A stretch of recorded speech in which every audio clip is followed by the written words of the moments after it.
Lucien Febvre, Combates por la Historia. Prólogo. Si a la hora de reunir estos artículos, elegidos entre tantos otros, hubiera pensado en erigirme algún monumento, habría titulado el compendio de otra manera, puesto que a lo largo de mi vida he fabricado, y pienso seguir fabricando todavía, unos cuantos muebles sólidos, de los que amueblan la historia, que habrán de servir, al menos provisionalmente, para guarnecer ciertas paredes desnudas del Palacio de Clio. Debería llamar mis virutas a estos restos de madera que al pasar el cepillo han quedado amontonados al pie del banco. Pero si los he recogido, no ha sido en absoluto para recrearme en esas horas cotidianas, sino para prestar algunos servicios a mis compañeros, principalmente los más jóvenes. En consecuencia, el título que he escogido recordará lo que siempre hubo de militante en mi vida. No serán mis combates, claro que no. Nunca he luchado en favor mío ni tampoco contra tal o cual persona determinada. Será combates por la historia, ya que por ella he luchado toda mi vida.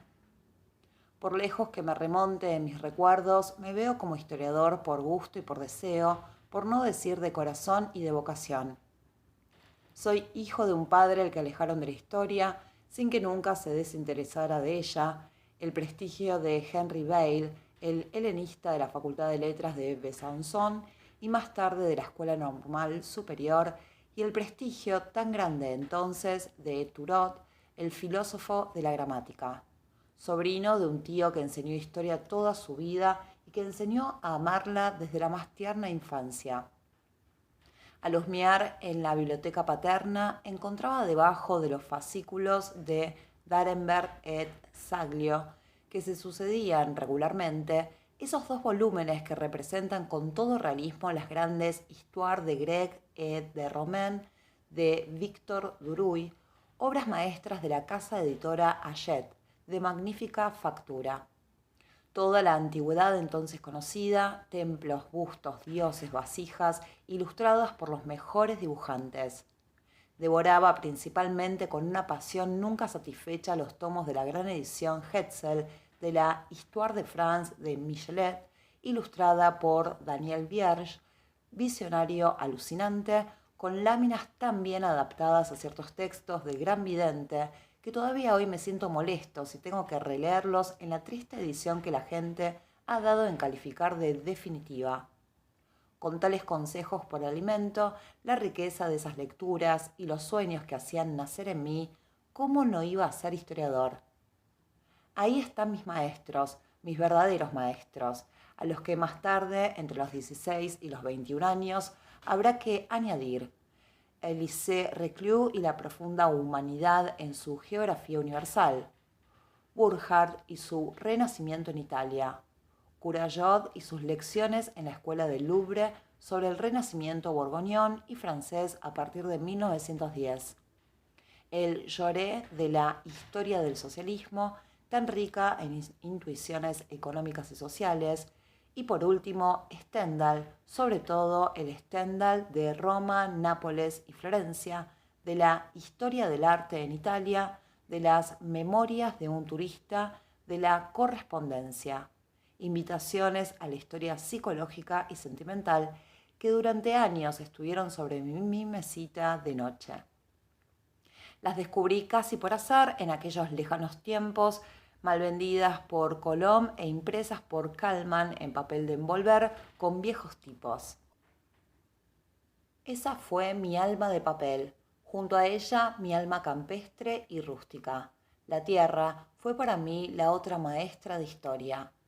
Los 20 primeros años de mi vida transcurrieron en Nancy y allí, en mis recorridos por la espesa arboleda de los bosques de Haye, descubriendo uno tras otro, claramente perfilados, los horizontes de las costas y de los llanos de Lorena, reuní un puñado de recuerdos e impresiones que no me abandonarán nunca.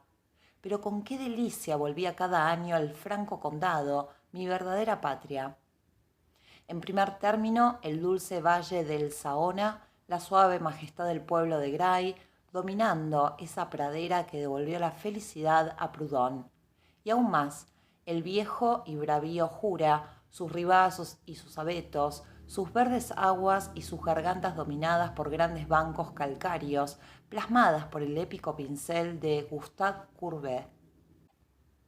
Así es el franco condado que recorrí en todas direcciones desde mis primeros años en las viejas diligencias de carroza amarilla de Messageries-Beauvais. Recuerdo el tufo del cuero viejo, el acre olor de los caballos sudados, el alegre tintineo de los cascabeles y el chasquido del látigo a la entrada de los pueblos. También el franco condado tiene, como Lorena, sus altos lugares solitarios y sagrados. La Haute Pierre de Moutier, el Poupée de Salins, que envía su saludo al Mont Blanc por encima de las crestas, más lejos la Dole, esa cumbre literaria y tantas otras menos notorias, lugares saludables donde el espíritu sopla con el viento y que proporcionan la necesidad de descubrir, de respirar infinitos horizontes para toda la vida. Los del Franco Condado no somos conformistas en absoluto. Courbet apenas lo era cuando pintaba L'Enterrement à Ornu o Le Atelier. Tampoco Pasteur cuando las academias conjuradas daban gritos de muerte contra su verdad. Ni Proudhon, el hijo del tonelero, cuando afirmó en homenaje a los acomodados burgueses de Besançon, la propiedad es un robo. Proudhon hubiera dado, sin duda, la mejor definición de los hijos del Franco Condado, anarquistas, pero con gobierno, si Michelet no nos hubiera calificado con estas palabras. Siempre han habido dos cosas, saber hacer y saber detenerse. Así es como, al reunirse en mí la doble aspereza, crítica, polémica y guerrera del Franco Condado y de Lorena, no acepté de buen grado la historia de los vencidos de 1870, sus temblorosas prudencias, sus renuncias ante toda síntesis, su culto por el hecho, laborioso pero intelectualmente perezoso, y ese gusto casi exclusivo por la historia diplomática. Si la hubiéramos aprendido mejor, no seguiría preocupándonos. Obsesión de los hombres que nos adoctrinaban entre 1895 y 1902, desde Albert Sorel, ese semidios, hasta Émile Bourgeois, esa décima de Dios. A ese doble rigor se deben también el que yo haya reaccionado casi instintivamente y sin apoyo en el campo de los historiadores. Entre mis amigos se encontraban lingüistas y orientalistas, psicólogos y médicos, geógrafos y germanistas, desde Jules Bloch hasta Henri Vallon, Charles Blondel, Jules Sion, Marcel Ray, mientras que los menos conformistas de mis hermanos historiadores, con algunas raras excepciones entre las cuales hay que señalar la de Agustín Renaudet, se alineaban sin más, creyéndose osados bajo el ambiguo estandarte de Jars et Novos, y que me inscribiera inmediatamente entre los fieles de la Revue de Synthèse Historique y de su creador, Henri Ver. Nada tiene de extraño una aventura tal, a no ser el hecho de que califica una época. Ni mis atrevimientos ni mis ingeniosidades fueron suficientes para levantar en contra mía aquellos valientes corazones que me querían bien y que me lo demostraban en cada ocasión. Pienso en Gabriel Monod, en Christian Pfister, en Camille Jullian y también en Gustave Bloch y en Vidal de la Blache, aunque él ya había hecho su propia revolución para sí y para sus sucesores. La alta universidad de aquel tiempo era aristócrata de corazón al menos, y entre los grandes reinaba una benevolencia operante, una fraternidad. Así pues, solo en la lisa trabajé lo mejor que supe. Algunas de las cosas que en estos 50 años he podido decir y que parecían aventuradas cuando las formulaba por vez primera, son ya un lugar común. Otras siguen siendo discutidas. La suerte del pionero es engañosa. O bien su generación le da razón casi inmediatamente y absorbe en un gran esfuerzo colectivo su esfuerzo de investigador aislado, o bien su generación resiste y deja que la generación siguiente haga germinar la semilla prematuramente lanzada en los surcos. Ahí está la causa de que el éxito prolongado de ciertos libros, de ciertos artículos, sorprenda a su autor. No encontraron su verdadero público hasta 10 o 15 años después de su publicación, cuando les llegaron ayudas externas. Hablando de ayudas, he de decir que me dio una gran seguridad el descubrimiento de Henri Pirenne a partir de 1910, Cuando me sumergí en su pequeño volumen de la colección Flammarion, Les Anciens Démocratiques de Pays-Bas, y después en los primeros tomos de la Historia de Bélgica, en espera de las espléndidas memorias que fueron su Canto del Cisne. Los periodos de la Historia Social del Capitalismo, 1914, Mahoma y Carlomagno, 1922, Merovingios y Carolingios, 1923, y por último esa joya que es el librito Las ciudades de la Edad Media, 1927. Me dio seguridad primero y después júbilo personal saber que un hombre fuerte recorría con paso constante y dominador los campos históricos de la Bélgica amiga, júbilo que experimenté de nuevo cuando Marc Bloch, joven historiador, con 8 años menos que yo, orientado por sí mismo de una forma ligeramente distinta, vino a respaldarme fraternalmente y a continuar y prolongar mi esfuerzo en su campo de medievalista.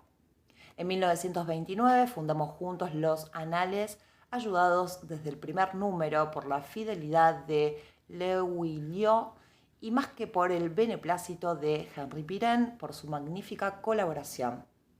Pero ¿cómo no reconocer el mérito que corresponde en aquellos anales que adquirieron rápido prestigio y en los que había que aceptar de entrada su carácter saludable y vivificador a todos los que a mi alrededor formaron un círculo fraternal y ferviente, y que lo siguen formando todavía? Fernand Braudel, poderoso evocador de un Mediterráneo tan lleno de resonancias y después osado protector de una historia económica renovada. George Friedman, penetrante analista de las almas individuales y colectivas, desde Leibniz y Spinoza hasta los siervos anónimos de la máquina. Charles Maurras, curioso y ardiente descubridor de tierras desconocidas, intrépido en la obstinada búsqueda de métodos nuevos, y por último, todos vosotros, mis colaboradores, mis lectores, mis alumnos y mis colegas de Francia y del extranjero, cuyo exigente afecto mantiene mi fuerza y sostiene mi impulso. Yo debía decir esto, debía proclamar al comenzar esta recopilación mis deudas sentimentales para tantos hombres y lugares, y también para con las casas que me acogieron, la Escuela Normal Superior, 1899-1902, y la Fundación Thiers en las universidades de Dijon y de Estrasburgo, sin olvidar, entre otras cosas, en el Viejo y Nuevo Mundo, la Universidad Libre de Bruselas, que durante un año me abrió sus cátedras, y finalmente, desde 1933, el Noble Collège de France. Gracias a esas altas tribunas, mi voz pudo hacerse oír tan extensamente. Ojalá estas páginas que guardan relación entre sí, y por ello espero que sean tanto más expresivas, puedan servir a las causas que me son tan caras. En estos años en que tantas angustias nos oprimen, no quiero repetir con el Michelet del Peuple: jóvenes y viejos estamos fatigados. Los jóvenes fatigados, espero que no. Los viejos fatigados, no lo deseo. Por encima de tantas tragedias y transformaciones, en el horizonte lucen amplias claridades. En la sangre y en el dolor se engendra una humanidad nueva y, por tanto, como siempre, una historia, una ciencia histórica, a la medida de tiempos imprevisibles, va a nacer. Yo deseo que mi esfuerzo haya sabido adivinar y abrazar sus directrices por adelantado, y que mis arroyos puedan aumentar su torrente. Les Houillet, Navidad de 1952.